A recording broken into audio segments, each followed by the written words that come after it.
Media. As you know, Olga Media from you to you. Olga Media supports technology, culture, and people. We did change the name from Olga Show because I'm no longer on live radio because it was bought out. And I'm doing TV programs for Comcast subscribers for lucky San Jose and Silicon Valley residents. Lucky San Jose residents. I like the Olga Show. Yeah. I'm happy to be interviewed by you, whether the name's Olga Show or whatever you want to call it. So it's, I would just say, just call me just Olga, okay. And that would be good enough for me, because if any other Olga will be as productive as me, and even better, I would really like that, because they bring the voice out to the world, learn and be creative, active. That's what we good. Yeah, good. All over the world. Great show. Good for you. So I know I see this here in Computer History Museum in wonderful Mountain at crowdfunding conference, which is third annual. What brought you down here? Well, I love this crowdfunding group because for some reason in the U.S. we have a law that keeps people down, and that law is that the individual investor cannot invest in private companies. You have to, and it makes the rich get richer and the poor stay poor, and it's the result of our laws saying, and the government says they're protecting us from investing, but our laws are saying, if you don't have $1 million, you have no business investing in private companies. But all of the wealth of the world has come from entrepreneurs or people who have invested in these private companies. So I love this crowdfunding group, and I'm hoping that the SEC sees its way to making it possible with this Title III for the individual investor to participate in the growth of these private companies. Now, it's vacation that would be helpful, because then they won't put their entire fortune behind one entrepreneur, because more than half of the entrepreneurs do actually fail in their business. So we're really relying on investing in 10 or 20 companies when we do venture capital. Now, you're talking about the rich become richer. Well, you should be not worried about that. They consider you a rich person. So why do you need to worry about the rest of the group and the rest of the world? Well, I've never really been that selfish. I'm not sure exactly what you're getting at. I actually think that I'm always trying to think, how can the world be improved? And I think that's how I got rich, is I was always focused on progress and trying to improve the world and trying to make it a better place. So I think the individual investor should have a shot, and I think they should have a chance to become rich too. I think this is a great thing, this crowdfunding. I think it's a great thing, and it brings the investor closer to the entrepreneur. People can bet on the success of some industry over another, and it grows the world economy. Everyone knows that investment in private companies has a bigger effect on any ecosystem than any investment in an already established big company. So your society will become wealthier if you have crowdfunding. It'll be even wealthier if you allow Bitcoin, because society is only as wealthy as the liquidity of their markets, the liquidity of their currencies. And with Bitcoin, you get much more liquidity, and so I think you can end up with a much wealthier society by accepting a currency that moves faster throughout the society. Do we have any examples of any countries who are doing better than others? Yeah, a couple of interesting things are happening. One is the Prime Minister of Estonia came to my school, Draper University, and we sat together on stage, and he said that just by allowing digital signatures in his country, he saved 2% of his GDP. And by adding digital voting, he got all the young population voting. And by having digital identity, he allowed he cut the crime rate, so there was less crime because everybody knew that they had their digital identity. And he's created a virtual government, and I am now a virtual resident of Estonia. In Singapore, that country has had a complete focus on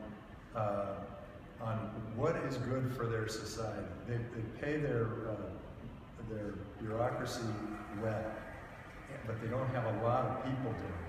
But they're very creative, and they're always looking for some better way to operate. I met the man who runs the post office in Singapore, and he was on the edge of his seat asking me about what technologies can we bring to Singapore to improve the post office. And you would not see that here in the U.S. They're dealing with technologies that are many, many years back, and I'm sure that's true in Russia too. Yeah, sometimes we get lost packages or misplaced mail. Hopefully it would be fixed somehow with technology. But now coming back to Estonia, so you're a virtual resident of Estonia? Yeah. Don't you afraid that identity theft? In Estonia? Yeah. Because that's... No, because they know my identity. So, the Estonian government knows my identity. I have a very high profile. Stealing my identity would put somebody on it would be pretty tough. Now, I don't want to challenge anybody to do it. I think we don't want that.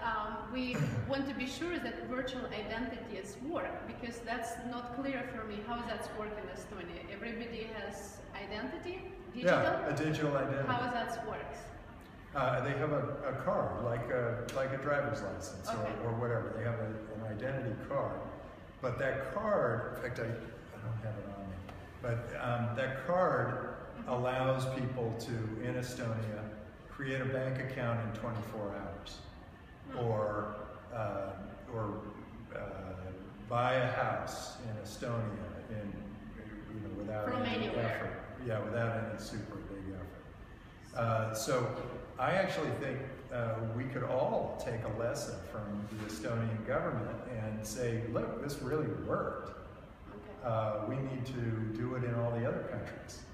But then if I see it deeper, we see that maybe some of the jobs disappearing, because now maybe you don't have to have too many people working in the bank accounts, and then we will have a lot of jobs created or done through the computer, kind of. Then what's okay, so you'd rather have the job done worse and keep people on.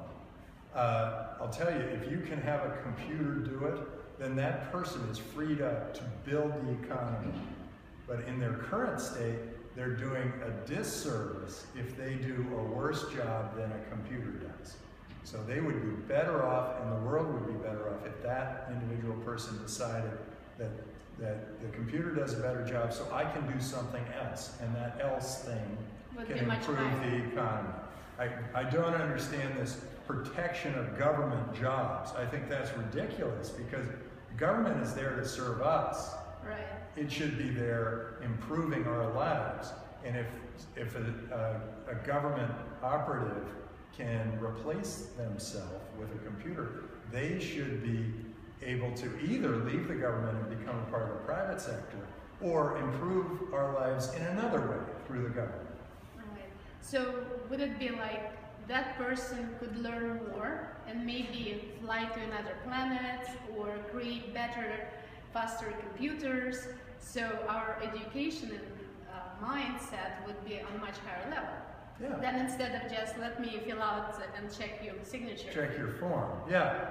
Okay. Yeah. All right, then it makes sense, and I know that's why you probably have Draper University, to be more creative. You bet. Draper University of Heroes. I decided that the world needed more heroes. They needed more people who looked at the world creatively, how they could improve the world, what things they can do to help people all over the world, make them operate better, more efficiently, happier, and the school's working. It's great. We've had 350 students through. They've come from 42 different countries, many from Russia. Yeah, and I met some of them. They were very happy with the results. Yes, and their confidence is much higher, and they learn a lot about how the Silicon Valley operates, and then they can go out, either go back to their home country and build a business there, or come to the Silicon Valley and build a business there. They do both. And we've had 70 companies started, and those companies have raised something like $14 million. So they're off to the races. Well, I know you didn't mention, but what I heard from the Russian-speaking student, that you actually paid for their education, or you gave them some sort of well, it's stipend? interesting. People have come and paid for their education in a lot of different ways. Some very clever students have paid for Draper University by putting up a video on Indiegogo and collecting money for their tuition on Indiegogo. We've had students where we said we will pay for a certain portion of it in exchange for some future piece of their earned income over time. So a small piece of their income for the next 10 years or something. In effect, we're saying, I'm going to make a bet on you. Right. And then in some cases, people come out of Draper University and they get funded. And some of them have been funded by Draper Associates, some have been funded by other groups. Okay, great. Now, it's, what is it, 8 weeks program? Yeah, it's an 8 weeks program. Yeah. But you also wanted to be sure that you have on computer, so people can actually take courses from the university from anywhere in the world. We are revamping that. So we're actually creating a new way to, in effect, take the courses from anywhere in the world by allowing the videos to go out so people can just watch the lectures, most of the lectures for free. And but then if they want to get into the activities and the confidence building issues and then to be tested on it and actually get some sort of a degree or a certificate, they need to then pay for that. But they can do that online. They can really get a lot out of it online. But it hasn't happened. We have revamped the online school, and we will be relaunching that in June. So now with your tithing, this time 6 Californians? Yes. You still pursuing that idea? Yes, of course. 6 Californians improved. Our government is a monopoly. Nobody wants to leave California because the weather is so good.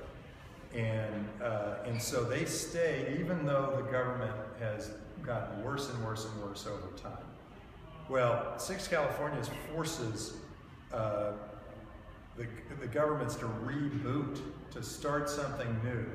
And I've seen it in so many different places where an entrepreneur goes after an industry and improves the way it operates. Well, Singapore went off. Singapore was one of the poorest countries in the world, and 50 years their government came in, a very good government. Suddenly they are one of the wealthiest countries in the world. 50 years later, they've gone from one of the poorest to one of the wealthiest, and that's all because of good governance. Well, I think if we had 6 Californians, we'd start fresh, and there would be certain things that are a part of our government now that we would not need, and there are certain things that are not a part of our government that we would have in here. And these 6 states would all then, in effect, compete for us and be accountable to their citizens. So, yes, I think 6 Californians is a really good way to go. And it sends a message to the rest of the world that, hey, we are better off if we have a fresh, exciting, modern government. Now, in terms of crowdfunding, would it help each other? or not in California? Oh yeah, the different states would compete, but they'd also cooperate. So they'd always want to make it so that the citizens are better off. Okay. For instance, I imagine at first the 6 states would just allow the water to flow the way it flows. But over time, they would improve the infrastructure in each of those states so that each of the states became more and more resourceful in how water was stored and distributed. Now, is that losing control? People and probably government don't want to lose the control, not over money. That's why Bitcoin, unregulated, not to know. So what about that? You know, it's interesting. The best governors, the best presidents, the best leaders of countries are the ones that allow the country to have control of itself. George Washington did that. He gave up, he could have been the king of America. And he decided, no, I'm only going to be the president, I'm only going to be here for 8 years. And so somebody else can then take over. He gave up power personally, and he created this amazing country. And the same thing has happened recently in China with Deng Xiaoping. Deng Xiaoping said, some of us will get rich first. As soon as he opened up the markets, he said, some of us will get rich first. And it had this feeling like, oh, I get it. This is an opportunity for everybody in China to really rise. And so the best leaders of the world are the ones who don't try to hold on to power. Those are the ones that actually get into wars, create big problems for people, make their country full of, in effect, slaves. Whereas the ones who give the power back or push their own power away, those are the greatest leaders we can get. Now, if you talk about crowd and funding, so we have crowd of people. And what if they don't know, or maybe not educated enough, and they don't want to invest, let's say, in electric cars? And government will say, well, no, that's why we actually will invest in electric cars, or vice versa. And then could be like, okay, crowd could be investing in or funding in that industries. So here's the interesting thing. You're talking about people and people. Right. There are individuals who want to invest in electric cars. Okay. There are individuals over here that want to invest in electric cars. Right. Whether it's the government or the private sector really doesn't matter. Right. It's just that the private sector is much more efficient with their money than the government is. Now, the government sometimes has an interesting role, and that role is to protect people from some issue that could spread to the rest of the population. So that's when a government really needs to get involved. And that can be like, although the private sector solves most of these things, the government can highlight problems. So like, let's say the environment. We had a lot of smog here, and in Los Angeles it was unbelievably unbreathable. The government came in and said, this is really a problem. And when the private sector invented the catalytic converter, our environment suddenly improved. Our government mandated those after a period of time, and that actually helped. However, some of the best environmental companies have improved the environment. Private companies have improved the environment in amazing ways. Hotmail allowed everybody to communicate with everybody else, and nobody had to cut down a tree or drive in a car or whatever, take a horse. Faster response. It's much faster, it's much better, and it was just using technology in a clever way, and it was an investment that was for a financial return, but think of the global benefits of that investment. That was an amazing investment. Same thing with Skype. It made it so that we could all communicate. Yeah, it wouldn't cost me $1,000 to call to Russia. Right, you don't have to keep flying back and forth. Right, I can do and see my brother and family. And those are new technologies that are making a big impact. And then you know, you have these individuals like Elon Musk who are very concerned about our environment, and so he works with his cousins on Solar City that installs all the solar panels on the roofs. He started Tesla, or he helped start Tesla, and he focused on an electric car so that we aren't using gas-powered gas guzzlers out there. We're actually using very efficient electricity. And then he also wants to get us off the planet, yes, just in case. That's the hedge. It's like, just in case this planet doesn't work out, let's go up there and see what. Olga, I gotta go. All right. Great. So, well, this thank is my you so pleasure. much. Please send me a copy. Yes, absolutely. And just a couple of things you can mention for our people. What they missing at crowdfunding, why they should be checking crowdfunding. Well, I hope that the individual investor can eventually start to participate in private investments in private companies.